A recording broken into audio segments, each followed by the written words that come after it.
On the night of July 23rd, 2026, nearly 20,000 fans inside Madison Square Garden watched something they never expected to see.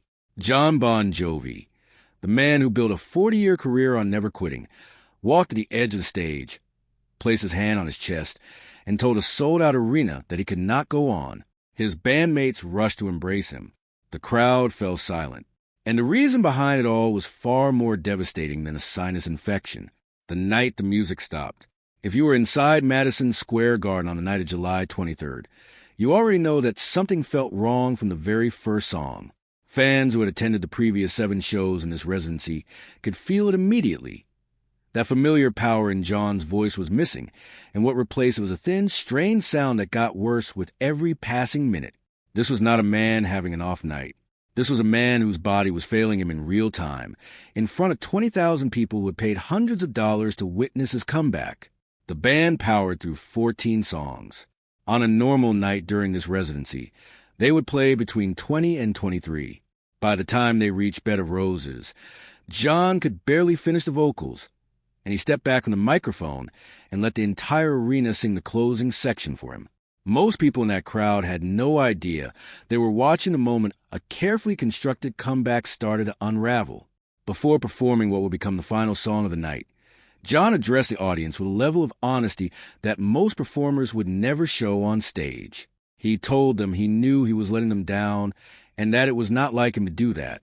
He said they were going to do one more song and that he was going to need their help, because he was hurting badly. Trained lead singer Pat Monahan, who was actually in the arena that night as a regular fan and had no scheduled role in the show, was pulled backstage and came out to help carry the vocals on Livin' on a Prayer. Even with Monahan handling much of the singing, Jon relied on the crowd to get through it. When the song ended, he told the audience not to throw away their ticket stubs because he was going to figure something out. He hugged each of his bandmates one by one, gave the cheering crowd a thumbs up, and walked off stage. His representatives later confirmed he had been battling a sinus infection. And while that was technically true, anyone paying close attention to the previous 2 shows already knew this was about something much deeper than a stuffy nose. Fans on social media were deeply divided in the hours after the cancellation. Many called it heartbreaking, but said they were still blown away by the effort Jon had given. One attendee wrote that the crowd gave the band their all, and the band gave it right back, and that Jon was still their favorite rock star no matter what. A Deadline commenter who claimed to have attended the infamous 2022 Indianapolis show, the very performance that led directly to Jon's surgery, wrote that it was deeply troubling to see the same warning signs appearing just 2 weeks into the comeback. 2 nights earlier, the band had quietly dropped some of their biggest songs from the set list and shortened the show without any public explanation, and the pattern pointed to a problem that had been building for over a decade, a voice slowly disappearing. The trouble with Jon Bon Jovi's voice did not start in 2026. It did not even start in 2022, when the world first learned about his surgery. The seeds of this crisis were planted all the way back in 2013, during one of the most chaotic periods in the band's history, and almost nobody outside the inner circle connected the dots at the time. In 2013, guitarist Richie Sambora abruptly quit the band hours before a scheduled show in Calgary during the Because Weekend tour. Sambora had been in and out of rehab for years, and he later said his departure came down to deep family problems and needing to be there for his daughter. But what most fans did not realize was the devastating impact his exit had on Jon's voice. Sambora was not just a lead guitarist. He was the other half of a vocal partnership that had defined Bon Jovi's sound for 3 decades. When Sambora walked away, Jon was left to carry 80 remaining tour dates, essentially singing for 2 people, covering his own parts and all the harmonies Sambora had always handled. Jon told AARP magazine that it was after that tour when everything started to go south, and he could not figure out whether the damage was psychological or physical. By 2015, the signs were becoming impossible to hide. A growing breathiness, less volume, moments where the pitch would slip. Jon told the How to Fail podcast that his body had crashed out from under him, and he was not even fully aware of how bad it had gotten. He tried everything you could possibly try to fix it on his own. In the Hulu docuseries Thank You, Good Night, he listed out every remedy: lasers, acupuncture, vitamins, collagen injections, exercise. He pushed through tours from 2015 to 2019, forcing his way through performances while the instrument he depended on most was slowly deteriorating underneath him. And if you think about that for a moment, the loneliness of knowing something is wrong with the one thing that defines your entire identity, and not being able to fix it no matter what you try, that is a specific kind of suffering that most people will never fully understand. Then the pandemic hit, and the 2-year break from touring that COVID forced upon every musician in the world did not heal Jon's voice. It exposed just how badly it had declined. When Bon Jovi returned to performing in 2022, the difference was undeniable, and the person who finally told Jon the truth was the only one he would have believed. The words that changed everything. After a 2022 arena show in Nashville, Jon came off stage convinced he had given the crowd his heart. He turned to his wife Dorothea and told her it went well. She looked at him and said something that would alter the course of his entire career. She told him it was not great, and that she had seen him be great. Jon and Dorothea have been together since high school. They married in 1989 and have been side by side through every single chapter of Bon Jovi's 40-year run. Jon later told People magazine that the conversation was beyond heartbreaking and devastating, but that there was no one better than her to tell him the truth. He described on a podcast how everyone else around a rock star is either a yes man, someone getting paid, or a fan who desperately wants you to be good. But Dorothea was a confessional box, the only person on the planet he knew would never give him false reassurance. And notice what his brain did with that information. He told People that when he heard her words, the immediate voice inside his head said it was time to retire, not time to see a doctor, not time to rest. His first instinct was that it was over. That tells you everything about the psychological weight this man had been carrying, probably for years, without admitting it to anyone. The fear of losing your voice when your voice is literally who you are is not just a professional concern. It is an existential crisis. Within days, Jon drove himself to the hospital. He did not send an assistant. He did not schedule a consultation for the following week. He got in his car alone and drove, because the desperation to save whatever was left of his ability was that overwhelming. And when the doctors showed him what was actually happening inside his throat, even he was not prepared for what he saw. The dying cord. The diagnosis was worse than anything Jon had imagined. One of his vocal cords had literally atrophied. He explained in the Hulu docuseries that vocal cords are supposed to look parallel, roughly the same thickness. But one of his had swollen to the size of a thumb, while the other had shrunk to the size of a pinky. The strong cord was physically pushing the weak one aside every time he tried to sing. In his own words, the cord was dying. The doctor told him this was partly a natural consequence of aging, that vocal folds thin out over time. But 40 years of performing at the absolute highest level, belting out arena anthems 4 nights a week, had accelerated the process far beyond what was normal. Jon was baffled, because he had always taken meticulous care of his voice. He had never smoked, never used drugs, always done warm-ups before shows and cool-downs after.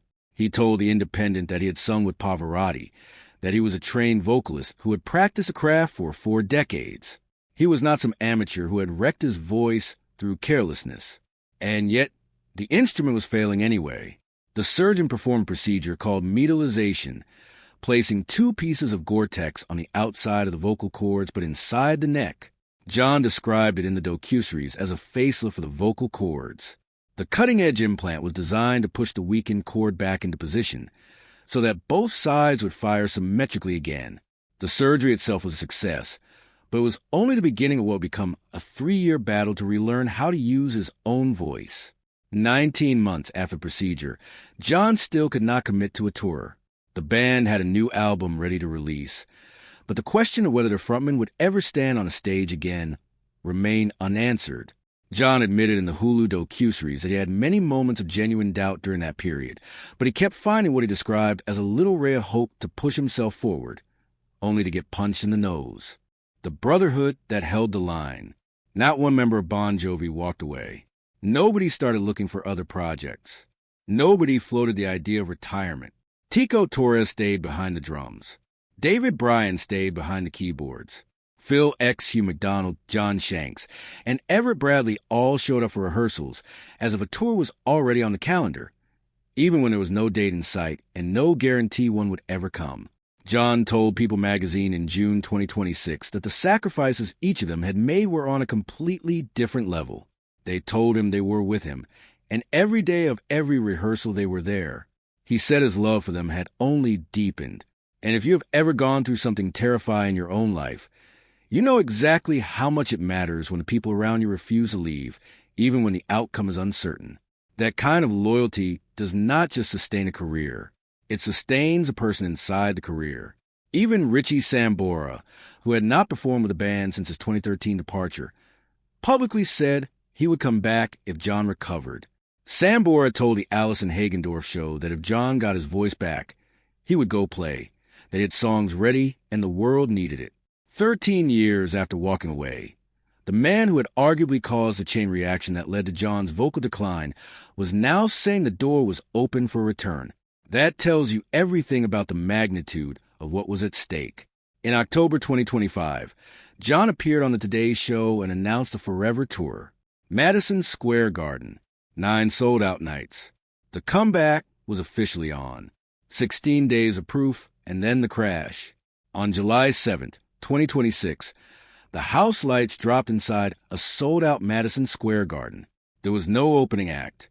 Just after 7:30 in the evening, the spotlight hit the stage and Bon Jovi walked out. Jon opened with a cover with a little help from my friends, performed in the soulful gospel arrangement made famous by Joe Cocker. The choice was so deliberate, it almost hurt. After 4 years of silence, after surgery and therapy and doubt and fear, those lyrics carried a meaning that went far beyond nostalgia.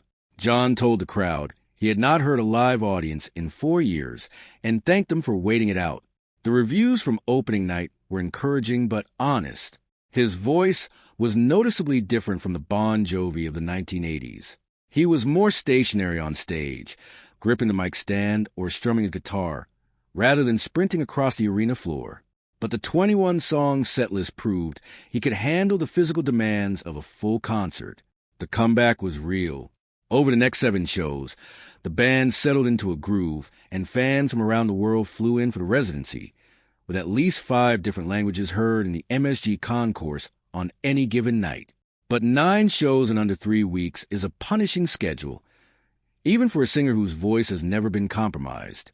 For a 64-year-old man whose vocal cords were held together by Gore-Tex implants, it was a calculated risk. And by night 6, the cracks had already started showing. The band quietly dropped Wanted Dead or Alive and, all the way from the setlist, 2 of their most demanding songs. By night 8, Jon's body made the decision for him, The Promise and the Price. Before Jon walked off the stage on July 23rd, he made a promise to the crowd that carried an almost unbearable weight. He told them to hold on to their ticket stubs because he was going to figure out how to reschedule. And then he said something that broke the hearts of everyone watching. He told them he felt great, that he would see them again soon. As of the days following the cancellation, the 9th and final MSG show on July 26th, and all 5 European stadium dates remain on the schedule. Edinburgh's Mayfield Stadium on August 28th, Dublin's Croke Park on August 30th, and 3 nights at London's Wembley Stadium in September were all still listed on the band's official website.